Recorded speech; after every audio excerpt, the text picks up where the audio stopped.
The 100 Years' Wars. So there have been 300 Years' Wars, though most historians will only count the Second 100 Years' War as the 100 Years' War. The First 100 Years' War was the Capetian-Plantagenet rivalry.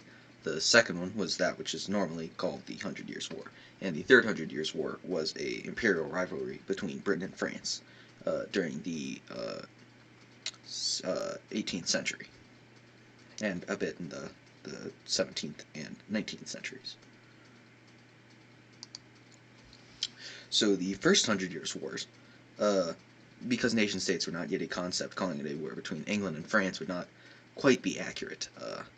It is a war between the House of Capet and the House of Plantagenet, the House of Capet being the kings of France, and the House of Plantagenet being the kings of England, though the kings of England were also the Dukes of Anjou, and thus the land that they controlled was known as the Angevin Empire.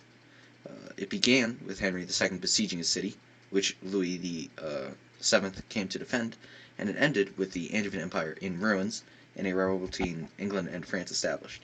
England was mostly left with just Normandy and a few other holdings in France.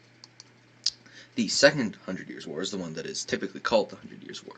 It was fought over the crown of France, with the English king claiming the crown of France, and it ended with England being kicked off the continent and losing nearly all of its territorial holdings in France.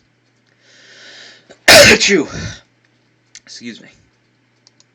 The Third 100 Years' War was a series of wars fought between England and France, much like the others, and it involved the French and Indian War and the American War for Independence. It was mostly a imperial rivalry between the French and English empires, and it ended with the defeat of Napoleon at Waterloo at the end of the 100 Days. And those were the 300 Years' Wars.